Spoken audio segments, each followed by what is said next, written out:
Today we're taking a look at patrol rifle setups. I've done videos on patrol rifle setups in the past, but I just recently built a new one and I really do think it's important to update these as time continues to go on and there's new products, new things come out. So I'd like to at least keep you guys updated with new build lists or new patrol rifle setup ideas as time goes on. When you're building a rifle for work, budget should not be your main concern. I get a lot of people that will send me messages and be like, hey, I'm trying to build a gun. You know, my main priority is to keep it budget. I'm gonna budget build. But when it comes to a rifle like these, and there's a high probability that you could use these to protect yourself or somebody else, I do not think saving money should be a high priority. Obviously, finding good deals or saving money on different parts is definitely a good thing, and I try to help you guys with that as much as possible. I share a lot of discount codes and different sales on my Instagram channel, my story, to help you guys. There's also discount codes through Brownells to help you guys save some money, some other companies, but looking for the most budget option possible when building a rifle setup for work, patrol, something that you're gonna use in law enforcement, something like that, I don't think is a good thing. So we'll go over some of the main things that I think are important, and then we'll go over the new rifle that I built and why I chose the things that I did. This is my current rifle that I use, and I really like this gun. I have a ton of rounds through this, and I'm very comfortable with this gun. I've went through a handful of classes with it, and everything on here is here for a reason. I have had a lot of different parts on this gun, and I've slowly molded it into this. So I've had parts on there that I've used and I tried, and I was like, okay, no, this doesn't work as well. I found something that works better, then I upgraded it. So the optic has changed a couple times, the magnifier changed once, my flashlight's changed a couple times, but it slowly made its way to this. Then I worked on this rifle that I just recently built for that same position, but obviously is a little bit different, as you can tell. It's made with a slightly different purpose in mind due to the fact that it has night vision setup, it has an LPVO. So now let's go over some of the things that I think are the most important when building a patrol rifle and where you should focus your money on.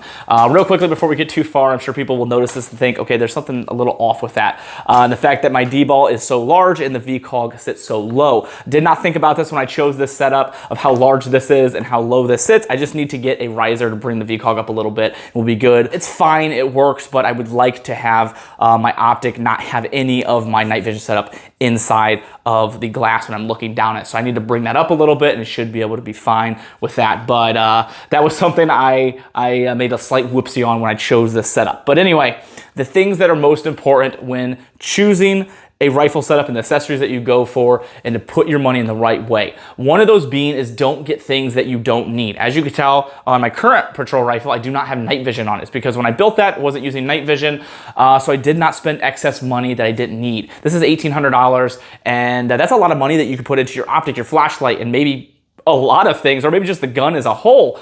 So do not spend money on things you don't need just because it looks cool. Now, if your agency or you use night vision, absolutely, you're gonna need one of those for aiming and whatever else you're gonna do with that rifle, but do not buy things that aren't needed, excessive, that are gonna cost you a lot of money, even just a little money. If you buy little things, refrain from that until afterwards, and then if you have extra money and you want to throw it on there, do whatever you want. If you want to throw some extra weight on the front end of your gun for no reason. And the next thing is the 3 most important things to get for your rifle, and this really goes for any rifle, not just a work rifle, but even home defense or a civilian's rifle just to shoot.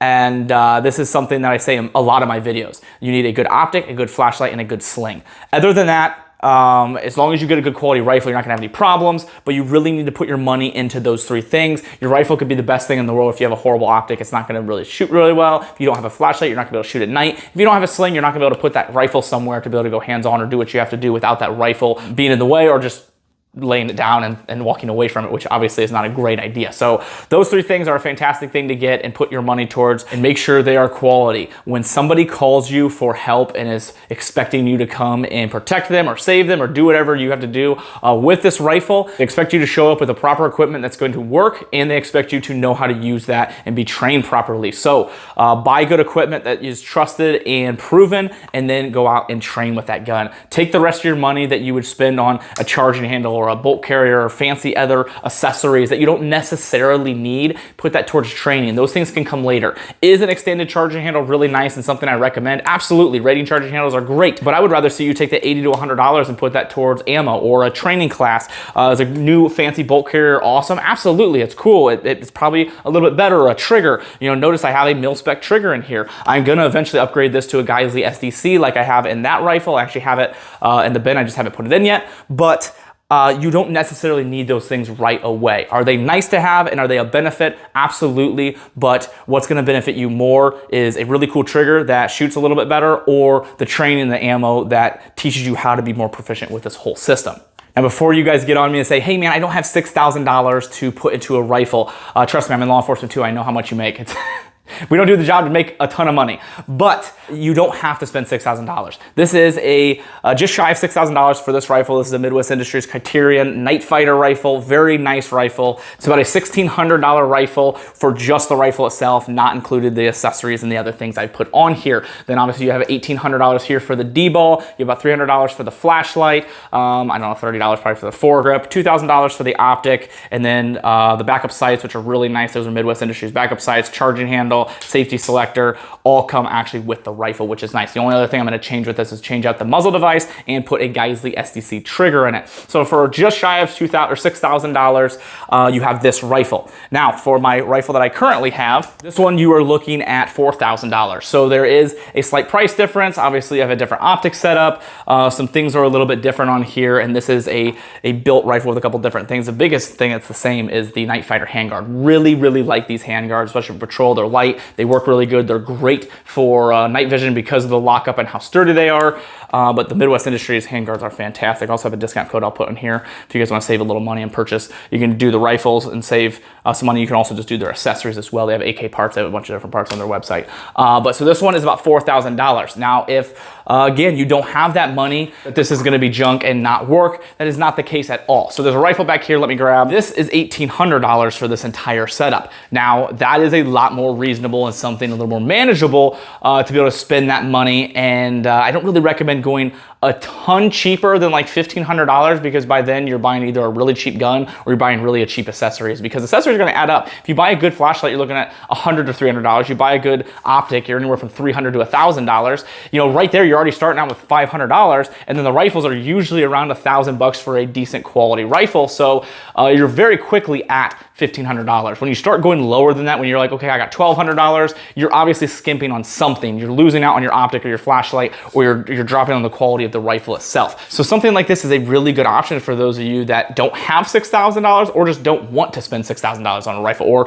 $2,000, $3,000, $4,000, $5,000, anywhere in between there. And this is still a really good, solid gun. This is not a gun that I've personally used for patrol or built for patrol, but it's something that I built because I wanted to have a gun that I could test to see, okay, if I bought a cheaper setup with some not so expensive, okay, the flashlight is very expensive, but it's a mod light, but it's not the craziest priced stuff out there like the guns that I just showed you earlier. So you've got a St. Victor here. This is one of their most basic version rifles, and this has been a really good rifle for me. I actually have 3 St. Victors actually, and I've had very little, if any, issues with those guns. They're around that $1,000 price range for a gun like this. Again, very basic. You're not going to have the super frills and the coolest stuff, but it's a really good gun that comes with iron sights for backup, so you don't have to worry about buying that, and you have your front sight post. You can just buy a good quality optic, which is something I recommend, is the Aimpoint Duty RDS. Is a $500 optic, and it has the quality of a $1,000 optic. It's got the Aimpoint name, the reliability, and so far I've had really good luck other than batteries. The very first batteries that I've gotten for these are junk, and I replaced them, and then they've been fine. So I ran into issues where these were dying on me. I was in a class actually when that battery on that Aimpoint Duty RS died, and I was really worried, but I just threw a new battery and it was fine. But other than that, these optics have been really good. They look great. They're cheap for what they are. When it comes to patrol rifle optics, you're looking at EOTechs and Aimpoints, which are really high up there in the $600 to $1,000 price tag. These are a lot more affordable and you have a lot of options on there. And then it has a really nice flashlight. This is a mod light, I believe the PLO, this is the OKW, on just a simple impact weapon components mount. So this is a very, very simple setup if you guys are looking to spend a little less money. And I understand if you don't want to spend that extra money. Now, there's something that people will say to me a lot and I think is kind of silly. Guys will say to me, why would you put that much money into your patrol rifle? Because if you ever have to use it, it's just going to go into evidence and you're not going to have that gun anymore. I don't care if I don't have that gun anymore. If I use that rifle and it is now in evidence, that means that rifle probably just saved my life or somebody else's life, and I can't put a price tag on that. $4,000 sitting in evidence, I don't care. I'll give you $10,000 if that means I'm now going home to my family. Like, that to me has never crossed my mind when building a gun for this role. I can't imagine building it and thinking, okay, if I'm in a shootout and I have to use this and I'm at an active shooter situation or somebody's coming after me to harm me on a traffic stop and I use this rifle, at what point in your mind are you thinking like, man, I really don't want my rifle to sit in evidence? Like, obviously it's a con and it stinks. Like, I'm not gonna say that it wouldn't be crappy to have that gun sitting in an evidence locker. I wouldn't be happy about it. And maybe you don't have $2,000 more to put into a new gun, but what you built that for and where you put your money towards has served its purpose well, and it allowed you to go home and hopefully whoever else you were there to protect, and you can, again, take whatever you want and put in that evidence locker. As long as I can go home and see my babies and my wife, I'm a happy person. So that is something that kind of shocks me that I hear a lot more than I would expect to, but that is my viewpoint on that. If you have a different opinion, please share it in the comments. I'd love to hear it. Again, I understand not everybody has $2,000 more to buy a new rifle, but I will rock my pistol for a couple shifts until I can work some overtime and buy that rifle, as long as I was able to go home to my family. So with all that being said, the key points to this video is do not waste money that you don't need to on silly things that are useless. If you have to, buy something a little more simple. Spend your money on the flashlight, the optic, and the sling, which I don't have the slings on here because they sit on the wall, so I don't put slings on them, but obviously as you've seen, the rifle did, but they dangle and get in the way, so I always take them off. But make sure you put money into those things and then put the rest of your money and time at a train, and as you continue to progress or work extra time or overtime and get that extra money, buy the things like charging handles, triggers, better things to add or upgrade. Nothing wrong with waiting and getting it later if you have to. Rock iron sights for a little while until you can save up a little more to get that good quality optic. I don't recommend rocking iron sights for a long time, but if you have to save a couple $100 more to get a better optic that is more trusted and true, I recommend doing that. So hopefully this video was able to help you. Again, I'll probably make another video like this in a year or so because things have changed. New optics have come out. Let's go back to this one.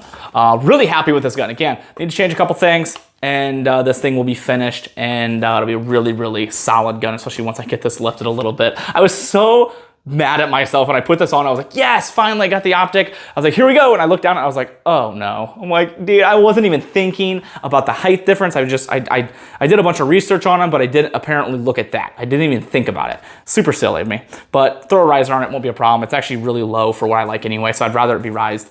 I would rather it be risered anyway. I'd rather it be higher anyway, because I like my optics to be a little bit higher. So that is my thoughts on patrol rifles for this year, and I'm sure next year things will change a little bit. But if you guys are looking to help out the channel and things I do here, there's a couple ways to do that down in the description. There are some discount codes from companies that I personally trust, and you can save some money, especially when building guns like this. And there's a link to my link tree that you can use. Links to like Premier Body Armor, Palmetto Star Armory, Brownells. Anything you purchase using those links does help support the channel, and I do appreciate that. If not, I just appreciate you guys liking, sharing, and subscribing, being active in the comment section. It is always super helpful as well. A couple of companies support me in the things I do here: Brownells, Howitzer, and Hold Up Display. Howitzer donates 5% of proceeds to charity, a great clothing brand, and they actually collaborated with me on my own shirt here. You can see me selling this with my brother. And then Brownells, you can use code TA10 to save 10% off orders $150 or more, and you can save a ton of money, and that snowballs. You know, you save 10% on $2,000 of a project that you're working on. That's $200 you now put on something else, and you save on that, and it just snowballs, and you can save a lot. So I highly recommend taking advantage of that. And then Hold Display, the racks behind me. Absolutely love this setup that they have here. You guys can get your own from them. Other than that, guys, thank you so much, and I appreciate you all.